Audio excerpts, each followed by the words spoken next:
Hi, my name is Gabriel. I'm one of the Breakdown Boys. Welcome to our channel, where we are two trans writers that love to react and break down the stories that we love. See what works, what didn't work, and why, and possibly even suggest some solutions. I'm going to be recording today's reaction by myself because Chris has some family issues that he needs to deal with, but hopefully he'll be able to join for a discussion that we'll just attach afterwards. So I also want to say that I have been slightly spoiled for this episode, unfortunately, because of thumbnails on YouTube. So I know about at least one thing that happens at the end, but other than that, I don't know what we're getting into. I'm just excited for another Lumity episode and also for Guss to get character development that is related to the main plot. That is what I'm hoping for. So without further ado, let's get into it. 3, 2, 1, play. Hey guys, you okay? No, what's wrong with this? Besides, Willow's tough as nails. I'm sure you'll both be feeling better tomorrow.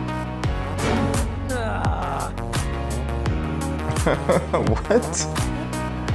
Oh, still has the necklace. I'm pretty sure Ida still had her old outfit. Was hoping those things would get updated for the intro credits. Oh wait, no, she does have the new outfit on. Or maybe I just can't tell anymore. What'd the old outfit look like? He has a Bad Girls Coven thing in his room? That's nice. Is that a 6-footed pig or a floating appendage? Ostertag wrote this episode. I think she's like the head Lumity writer at this point. You need my library card to visit Amity, don't you? I haven't been doing a good job with that. Yes, I love that it's so obvious. This is great. Oh, little kid. Best little kid character. Okay. Fire magic? Good work, guys. Great introduction. Construction? That's what the fire was? Okay. They're powerful relics. Where did Luz go? Did she just disappear? I was like, listen, I gotta get to the library. Oh my lord, Luz. Oh. All right, I'm in. Where we find I like this setup. Right? Yeah, all right, let's go. I would have a crush too, Guss. She's pretty cool. Oh my god. Come on, give it back. If you give me back my hair, See? I'll Her let tights you are know red. what you want tomorrow. I was not wrong about that. Hey, Ed. Hey, Em. Picking up Amity? Nah, looks like you got that covered. Oh, dang. After he accidentally texted a poem to their mom. To their mom. I like the ambiguity. Or is it a non-binary person? We're just not going to talk about the red tights, I guess. Go, Guss. The human world sounds odd. Maybe it would be less odd if I showed you around someday. But let's turn back. I don't want to push you. We're getting that diet. Everybody is like, I am going on this date to the human realm. I believe in you. The power of the Galderstones is ours!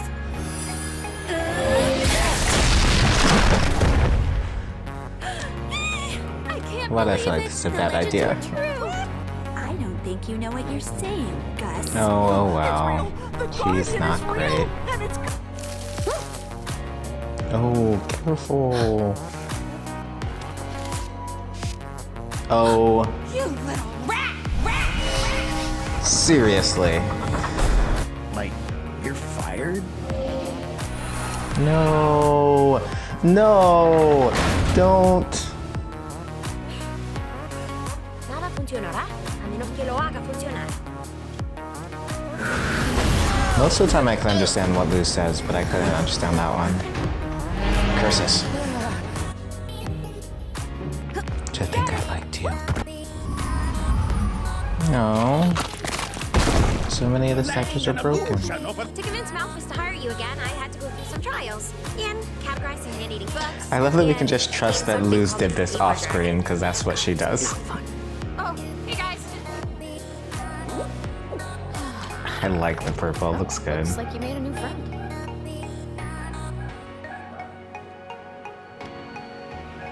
Don't worry. You always have a way of sneaking into people's hearts. Oh, move, sister. Nice. Okay, good to see you. Farewell forever. Why did I do that? Why did I do that? Why did I do that? Why did I do that? Oh, Luz! Oh, why'd you do that? Okay, that's fine, but... Okay, it's fine. That moment was spoiled for me, so I knew it was coming, but it was still super sweet. That episode was just like warm and fuzzy. Hi there. So I'm actually recording this the next day. I was giving some time to see if Chris would be able to jump in, but he's still helping out his family, which is of course what he needs to be doing. So I just wanted to go ahead and give a little addendum and thoughts on this episode. And because I've had a day to think about it, I actually took notes this time. So the first thing that I was thinking about was the issue of blushing, and how blushing is used to convey like attraction, embarrassment, and it's like a shorthand for that. And that's cool, like this isn't the worst thing in the world, but it is not something that people with dark skin do. So it's just kind of funny to see like Guss blush, even Luz blushing like when it first happened. I was like, I'm not sure. Like I get that this is just a visual shorthand, but it's not something that happens to melanated people. It doesn't even really happen to a lot of pale people, right? Like, so it's just interesting to think about where the concept of blushing and using that as a stand-in for feeling certain things comes from. And in the, I was gonna say the Western tradition, but it's not Western, because Western would include the indigenous civilizations. So like more in the middle, in the Eurocentric and Euro-descendant culture, you know, blushing kind of got popularized during the Victorian era, where, first of all, you're in Victorian England and all the lands surrounding it where people are paler than most others on the planet. But then it was really because people were sick, and particularly women, right? You had the corsets, which would hold women's organs so tightly that they would deform inside their body, or they couldn't breathe properly, right? This is also the era of the fainting couch, and where fainting became ladylike because so many women were just so hurt by these corsets, and then also by being sick. I forget what the modern name is for it, but if you've ever seen Moulin Rouge, like the disease of consumption, right, that was known for creating very pale skin, right, because someone was sick, and then like blushes would then be more apparent on their pale skin. And so there's this beauty standard that's actually based in sickness. We may want to get away from. But, you know, the Owl House is also an animated show, and so it of course owes some of its lineage to the Asian animated tradition. And so you also like see pale-skinned Asian people are also, you know, also blush, also experience blushing, and there it seems to be more associated with just like embarrassment, just like as a shorthand for embarrassment. So I'm not sure, it's like both traditions are probably influencing this idea that we have that blushing is what you do when you're embarrassed or when you like someone. And it is a very useful visual shorthand, but we may want to try to update it because one, it's really not applicable to dark-skinned people. Like I'm not even that dark, and I may feel like heat, like I might flush in my face, but it doesn't change the color of my skin enough that you can see it. And so I doubt it would definitely wouldn't change Guss's, and I doubt it would even change Luz's. And then also because if you dig into it, it may not have the best background. So that's a thought.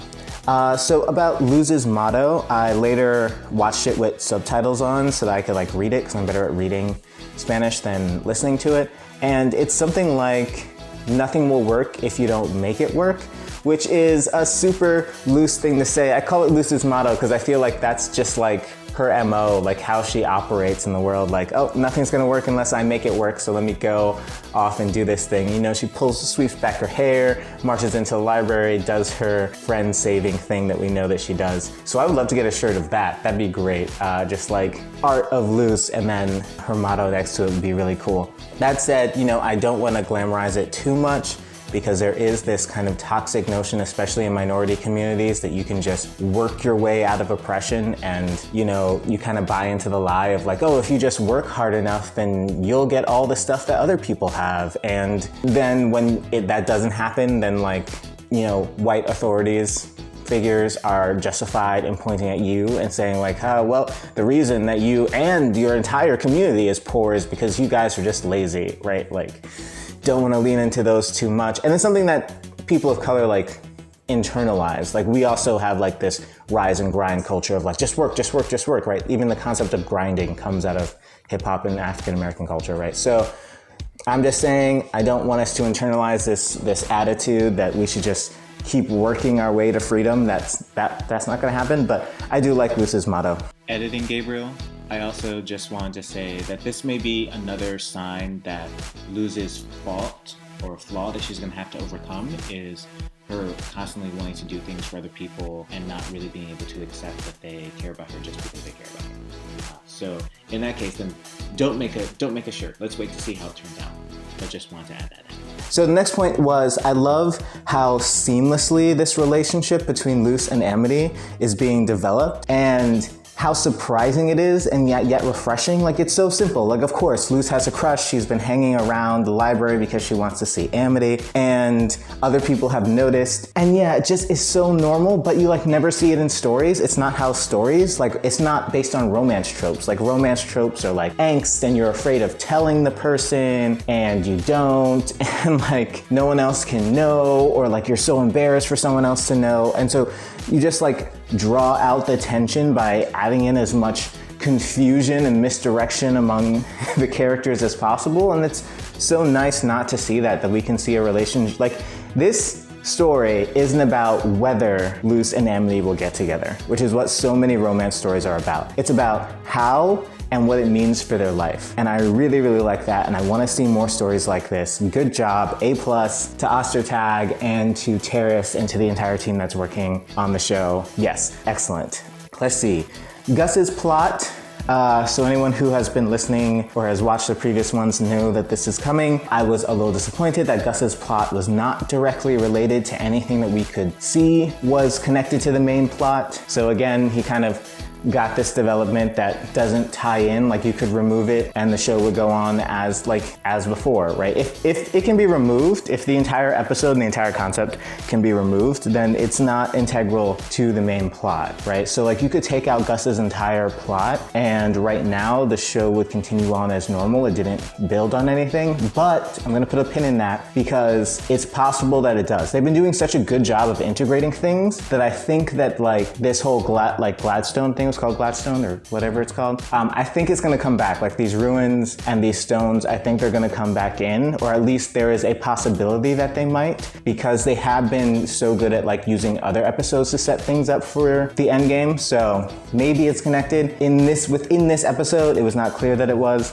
so that was a little bit of a disappointment. Also, I noticed that this is the first episode of this season with divergent A and B plots, and I don't like it as much. Last season, they did this all the time, where they would have like a main plot and then a B plot that was completely disconnected and they were doing something else. And oftentimes one of those plots was more engaging than the other. And so it was always felt like when you jumped into the less engaging plot, you're just like, okay, can I get back to the story that I want to be watching? And so I feel like it really shortchanged whatever the less engaging plot was, because you know, they can't possibly be equal. And so I really like that this season, they've had a little bit of A and B plot, but a lot of times like the B plot will just be giving a different perspective on the A plot. One of the other Owl House YouTubers said this, and that's what kind of made it click in my head, and then I was really aware of it when I was watching, but I can't remember who it was, so I'm sorry I can't credit it, but that the B plots are being used to give a different perspective on the A plots, and that's like really cool. So for example, in the last episode, the A plot, I would say the A plot was with Gwen and Luz trying to heal Ida, and then the B plot was with Lilith and King trying to deal with her resentment about how her mother doesn't pay her attention, right? But it didn't feel like two disconnected stories, because you're seeing Lilith's side of it, and it's just giving you more understanding and more perspective on who Gwen is as a character. And then that plot comes in and influences and interacts with the A plot, and it all culminates together. And so that's been like a really enjoyable experience. And then in this one, it was pretty much completely divergent. If there wasn't that like linking line where like Luz shows up on Gus's door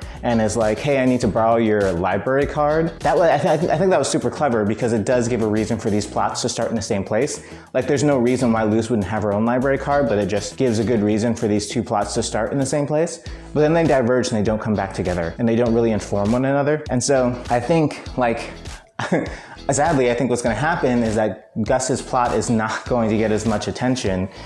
I've seen people, because I've seen some reactions at this point, I've seen people like make a committed effort to give Guss attention because naturally you just want to give the Lumity plot more attention because that's where a lot of our investment is. And so it ends up like shortchanging Guss. Maybe not on purpose, but that's kind of the effect, right? And I really appreciate that all the reactors are disciplined enough and like know that it's important that they should give both plots attention because, you know, Guss is a black young character, but it would help if the structure of the episode was helping out by making the plots themselves connected. And so I hope we don't see as much like divergent plots going forward. Getting to the next point, because they are doing a really good job of weaving things together. Like every episode has been amazing this season, and they're doing a really good job of just like putting in nuggets that all build towards the main plot so that no episode feels like it's just filler. And I love filler.